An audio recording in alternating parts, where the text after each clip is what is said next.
Merv Griffin revealed the 8 worst racist guests in his 24 years on TV. For nearly 2.5 decades from 1962 to 1986, Merv Griffin interviewed thousands of Hollywood's biggest stars, witnessing behavior that other hosts never saw.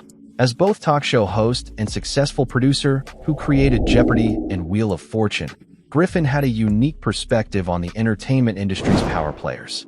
MV saw everyone, explained a longtime producer who worked on the show. He wasn't just interviewing them for 8 minutes. He was backstage with them in production meetings with them, watching how they treated people when the cameras weren't rolling. According to staff members who worked across Griffin's 24-year run, production records from multiple networks, and documented accounts from those who witnessed backstage behavior, the show revealed patterns of discrimination from some of Hollywood's most beloved stars. These weren't just uncomfortable moments or outdated language from a different era. These were sustained patterns of discriminatory behavior that shaped careers, influenced hiring decisions, and blocked opportunities for Black artists trying to break into an industry already stacked against them. Stars who demanded all-white crews. Performers who used their power to maintain segregated casting for decades. Icons whose business success was built on systematic exclusion they never acknowledged or apologized for. Most shocking were the performers America loved most. The holiday icon whose warm Christmas voice concealed decades of resistance to integration. The beloved comedy pioneer whose groundbreaking career taught an entire generation of producers how to build discrimination into their business empires. And at number 8, the Rat Pack leader whose power and mob connections meant he never felt the need to hide attitudes that would have destroyed anyone else's career. Griffin's 24 years gave him something other hosts didn't have: the ability to see the same stars across multiple decades, different networks, and changing social contexts. He watched who evolved as America changed and who actively resisted every step toward equality. What he saw changed how he understood the industry he helped build. But first, we need to understand how the fierce Hollywood actress at number 1 used her legendary status to enforce discriminatory standards that shocked even those who admired her talent. Starting with number 1. Number 1, B. Davis. The fierce actress with discriminatory attitudes. When B. Davis performed on the MV Griffin show, viewers saw a legend. The fierce actress with unforgettable eyes who commanded the screen in Whatever Happened to Baby Jane, All About Eve, and dozens of films that defined Hollywood's golden age. Her reputation for not suffering fools and her uncompromising professionalism made her an icon. She represented talent without apology and standards without compromise. But according to those who worked on Griffin's show during the 1960s and 1970s, Davis's fierce reputation concealed troubling attitudes toward Black crew members. Davis made specific demands about who could work near her. She insisted on experienced crew members. Language production staff understood as code for white older workers. When young Black production assistants were assigned to her, Davis requested changes. She cited needing people who understood her requirements. Production staff documented Davis's resistance to working with Black makeup artists and hairstylists. She specifically requested white makeup artists, claiming they knew what worked for her. The pattern was clear. She made these requests regardless of the actual experience level of Black artists available, some of whom had decades of professional credentials. Davis frequently commented about Hollywood's standards declining when discussing industry changes. She referenced integrated production crews as Hollywood becoming too modern. Staff members understood these as thinly veiled nostalgia for all-white Hollywood. Multiple crew members documented clear patterns in how Davis treated white versus Black staff. With white crew, she maintained her demanding but professional reputation. With Black crew, she became dismissive and curt. This differential treatment appeared consistently across her multiple appearances throughout the 1970s. Her legendary status provided perfect cover. When crew members noticed her treatment of staff, it was dismissed as that's just Bet being difficult. Her fierce reputation became a shield, making it nearly impossible for staff to complain without seeming unable to handle a demanding star. Studios worked to ensure Davis's talent remained the only narrative. Her treatment of Black staff members, her demands for segregated work environments, and her resistance to Hollywood's integration stayed internal, never threatening the legendary image that made her valuable. While Davis wielded her legendary status to maintain discriminatory practices, the glamorous icon at number 2 showed how age and bitterness amplified existing prejudices. Number 2. Joan Crawford, Hollywood royalty who aged into bitterness. When Joan Crawford appeared on the Merv Griffin show, viewers saw Hollywood royalty, the glamorous star whose perfect posture and commanding presence embodied old Hollywood elegance. Her rags to riches story made her an inspiration. She represented determination, success, and the ultimate Hollywood transformation. Crawford's later career appearances in the late 1960s and early 1970s revealed troubling patterns. The aging star resisted working with younger, more diverse crews, becoming standard in television production. She requested familiar staff members code for white older workers from Hollywood's segregated era. When these requests couldn't be accommodated, Crawford's displeasure was obvious to everyone on set. Crawford insisted on separate facilities when black performers or crew members were present. She requested different entrances and preparation spaces, creating segregated environments even on officially integrated sets. These demands were framed as privacy needs, but the pattern revealed their true motivation. She frequently commented about the industry losing its standards when confronted with integrated crews. She used phrases like "back when people took pride in their work" in contexts clearly referencing segregated Hollywood. Her nostalgia wasn't for better craftsmanship. It was for an all-white industry. What made Crawford's behavior notable was how it worsened as she aged. Staff who dealt with her over multiple years watched her become progressively less careful about hiding prejudices. By the early 1970s, as career opportunities dwindled, her bitterness about aging combined with discriminatory attitudes created hostile behavior toward young black staff who represented everything about modern Hollywood she resented. Staff documented instances where Crawford treated young black production assistants with open contempt. She questioned their presence on professional sets. She viewed diverse crews as personal affronts to her legacy and proof Hollywood had abandoned her era's standards. Her status as Hollywood royalty and advancing age created situations where production companies accommodated her demands rather than confront her behavior. Networks continued booking Crawford because her legend status drew viewers interested in old Hollywood glamour. Her discriminatory demands stayed internal, carefully managed by networks needing her name recognition. While Crawford's discrimination seemed rooted in clinging to the past, the all-American cowboy at number 3 actively defended his white supremacist views even after public exposure.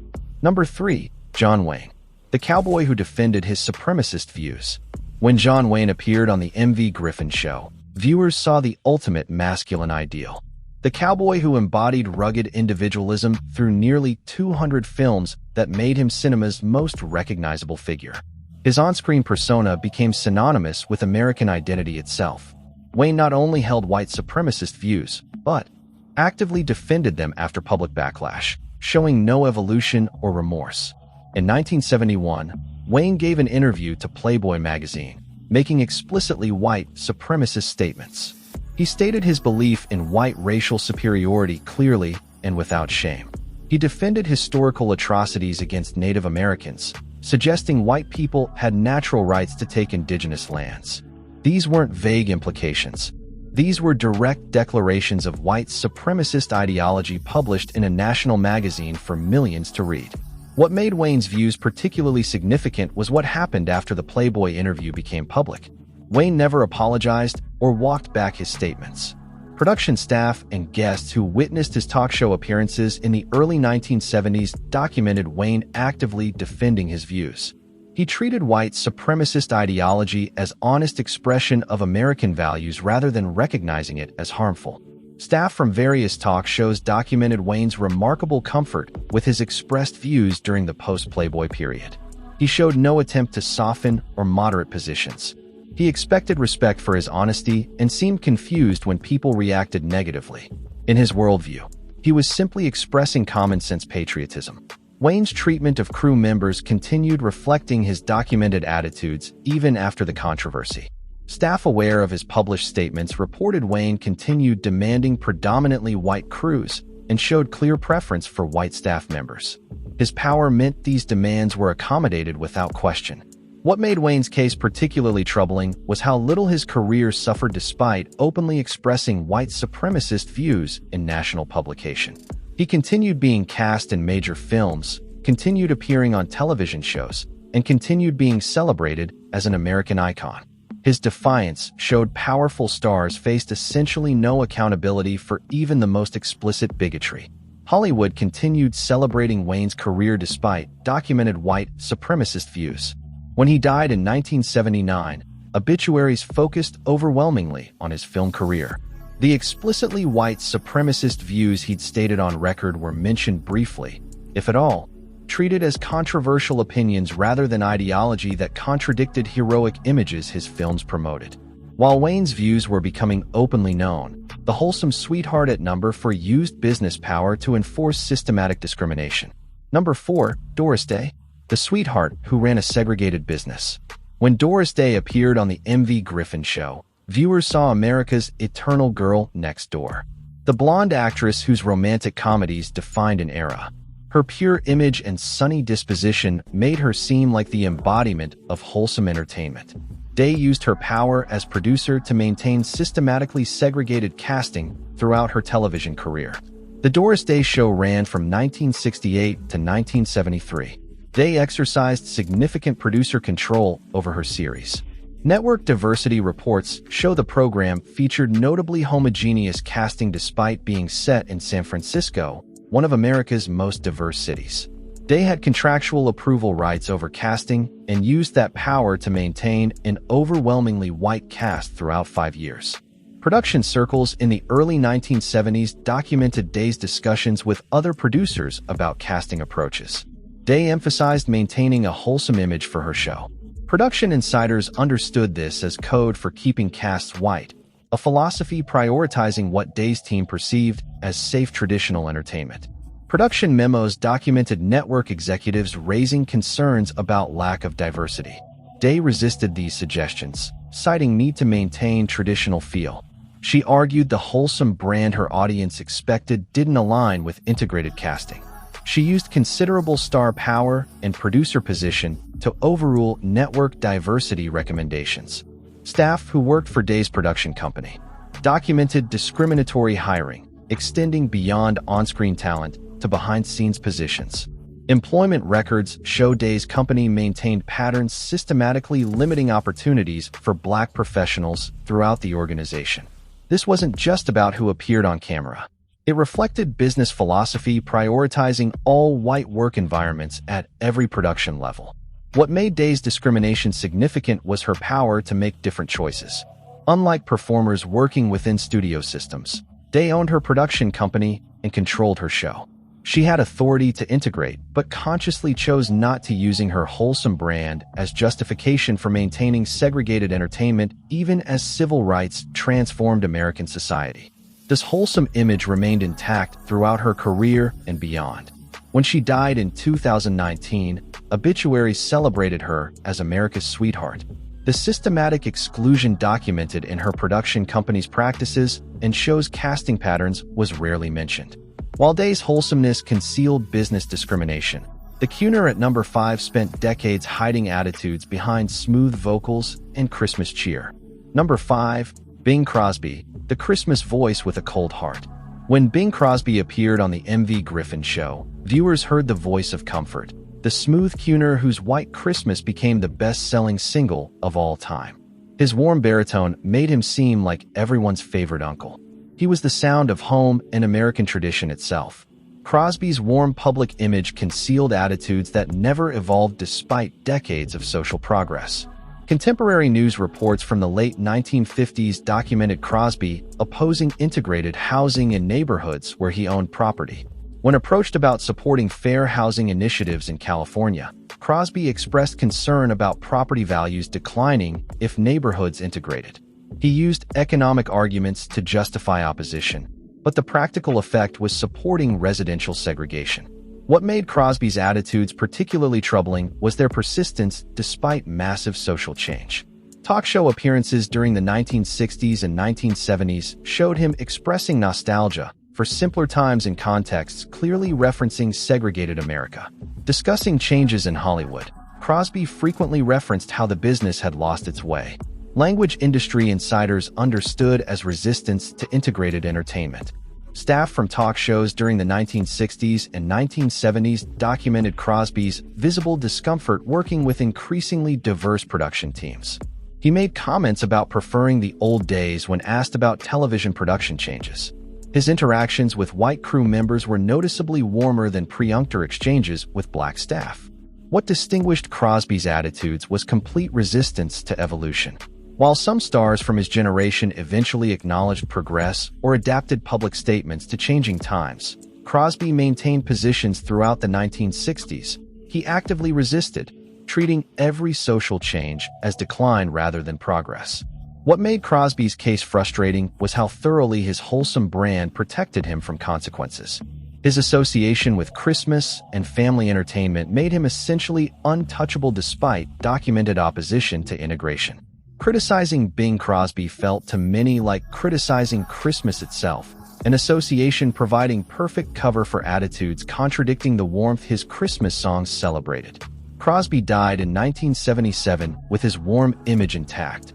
Obituaries focused on his career and status as holiday tradition. His documented opposition to integrated housing and decades refusing to evolve on civil rights rarely appeared in tributes. While Crosby's attitudes hid behind nostalgia and Christmas traditions, the legendary comedian at number 6 showed how patriotic imagery could conceal troubling behavior. Number 6, Bob Hope, America's comedian with un-American attitudes. When Bob Hope appeared on the Merv Griffin show, viewers saw legend. The comedian whose USO tours entertained troops across multiple wars for decades. His patriotic service made him practically untouchable. He was America's comedian, and criticizing him felt like criticizing troops themselves. Hope's patriotic image concealed attitudes he never felt need to hide or moderate. Staff from talk shows throughout the 1960s-1980s documented Hope's comedy material consistently, including offensive jokes. While such material was unfortunately common among comedians of his generation, what distinguished Hope was refusal to evolve. Other comedians eventually recognized changing standards and modified approaches. Hope continued using problematic jokes decades after others moved on, apparently believing his status gave him immunity. Multiple accounts from Hope's USO tours documented differential treatment of crew members based on race. Staff who worked these tours described Hope maintaining professional relationships with white staff while showing notably less warmth toward black support staff. These patterns appeared across multiple tours over years, suggesting consistent attitudes rather than isolated incidents. Production staff from variety shows during the 1960s and 1970s documented Hope's resistance to performing with integrated casts.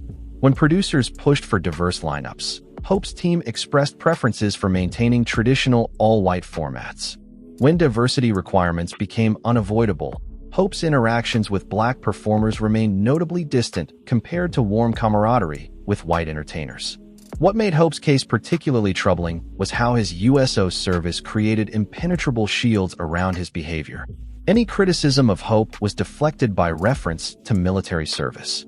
In public perception, criticizing Bob Hope meant disrespecting troops he entertained, an association making him essentially immune to accountability. Hope's legendary status as patriotic entertainer meant documented patterns never threatened his career or image. Other comedians faced consequences for offensive material. Other entertainers were criticized for discriminatory behavior, but Hope's association with military service provided cover lasting his entire career. Hope died in 2003 at age 100. Celebrated as American icon and patriotic hero, decades of USO service dominated obituaries. Documented patterns were barely mentioned, completely overshadowed by his status as entertainer to troops, while Hope wrapped attitudes in patriotic comedy. The comedy queen at number 7 showed how business success could justify systematic exclusion. Number 7, Lucille Ball, the comedy queen with a discriminatory empire. When Lucille Ball appeared on the Merv Griffin show, viewers saw comedy royalty. The red-haired genius whose I Love Lucy revolutionized television. Her position as one of the first female studio heads made her a groundbreaking pioneer. She represented success, proving women could excel as performers and business leaders. Ball's position of power came with patterns of exclusion that shaped opportunities during a critical period. I Love Lucy throughout the 1950s featured remarkably limited black representation despite being set in New York City. Ball had contractual approval rights over guest stars and casting. She exercised that control consistently to maintain overwhelmingly white casting. This wasn't passive acceptance of industry norms. It was active use of considerable power. What made Ball's discrimination particularly impactful was her 1970s role as elder stateswoman, mentoring younger producers. Television producers from that period documented Ball frequently advising others on running successful productions. Her mentorship emphasized traditional casting and broad appeal. Language producers understood as maintaining predominantly white casts. Ball's business philosophy taught to a generation of newer producers framed exclusion as smart business rather than discrimination. Production records from DSOL Productions showed patterns of limited diversity across various shows throughout the 1960s. Employment records and diversity reports compiled by networks showed DSOL Productions consistently featured less diverse casting than comparable shows from other companies during the same period. This pattern across multiple series suggested company-wide philosophy, prioritizing white casting. Writers and staff who worked on Ball's productions documented proposals for integrated casting or storylines addressing racial themes being regularly rejected. Ball's stated reason was maintaining universal appeal and not alienating audience segments. Staff understood this as prioritizing comfort of white viewers over inclusion, a business calculation treating diversity as risk. What made Ball's influence significant was how her enormous success gave recommendations weight with other producers. When Ball advised maintaining traditional casting or emphasized broad appeal, she wasn't just shaping her own shows, but influencing an entire generation looking to her groundbreaking career as model. Her business philosophy, which achieved undeniable commercial success, taught others that exclusion was smart business practice. Ball died in 1989 with her legacy as comedy icon and groundbreaking female producer.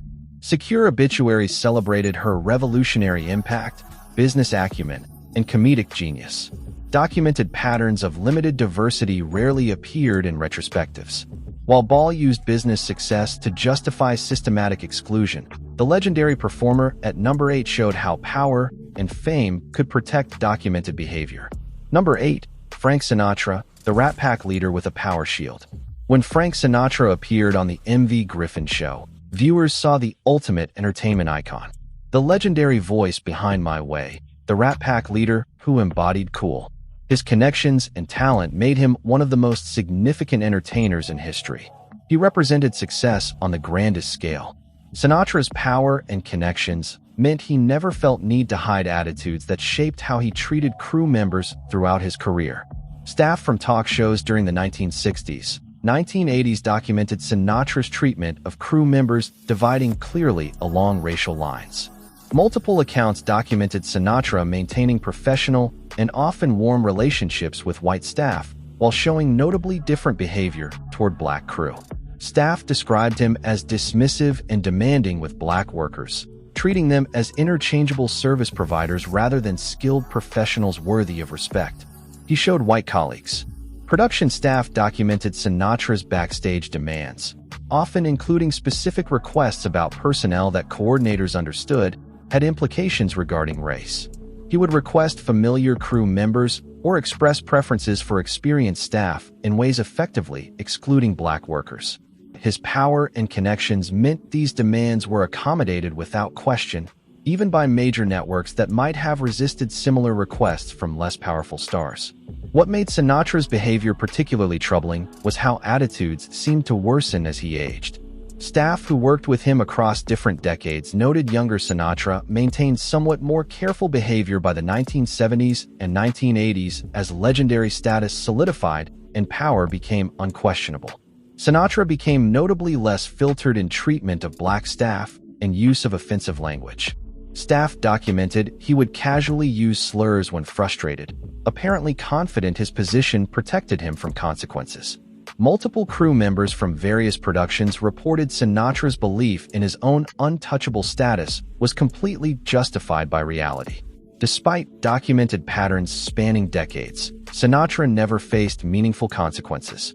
His legendary status, his Foundations and enormous cultural influence created immunity from accountability, allowing him to treat black workers dismissively throughout his career without impact on success or reputation. Sinatra died in 1998 as beloved cultural icon. Obituaries celebrated his incredible voice, his Rat Pack era, his influence on popular music. Documented accounts of discriminatory treatment of crowd members via rarely unit, completely overshadowed by tributes to his talent and enormous impact on American entertainment. Deze eigen geestsapparaat ontam Griffin sov across 24 eiers from 1962 trouwge 1986. Wat made behavior significant wasn't just the attitudes themselves, but patterns that emerged across multiple decades, different networks, and countless production environments. Deze weren't isolated incidents or single bad moments. Deze were sustained attitudes witnessed by numerous staff documented in production records and consistent across years of observation. Griffin's unieke position as botetalk so host and successful producer gave him perspectieven otter hosts didn't have. He served deze stars not just during brief interview segments, but across full production processes. He understood business decisions behind their demands, recognized patterns in their behavior, and witnessed how power protected them from consequences that would have ended other careers. What multiple hosts witnessing similar behavior confirms is that these patterns were real and consistent. When Carson, Sullivan, and Griffin all self-discriminatory attitudes from the same performers. When staff across different sources documented the same treatment of black workers, when production records from multiple networks showed the same exclusionary patterns, it becomes impossible to dismiss as misunderstanding. Cross-validation from different sources during the same era provides clear evidence of systematic discrimination. These powerful performers maintained throughout careers. The impact of their behavior extended far beyond personal attitudes. Deze were major stars whose power beyond their preferences habituering practices, influenced industry standards, and created barriers for black artists trying to build careers in entertainment. Every timothy demanded elevated crafts, every timothy is it influenced to maintain segregated casting, every timothy target younger producers that exclusion was smart business practice. They actively participated in discrimination that defined Hollywood for generations. Antrouwt al the machinery of the entertainment industry worked to protect their images. Studios buried complaints. Networks accommodated discriminatory demands and publicity apparatus insired what happened behind scenes never treated carefully crafted personas making these stars valuable. Their success, power and legendary status created immunity from accountability, allowing documented behavior to continue without consequences. Which revelation solgt it almost? Dit ook nog about these documented patterns before today. Sare our taughets in the comments below. And if you found this historical examination valuable, don't forget to like and subscribe for more untold stories from Hollywood's complicated past.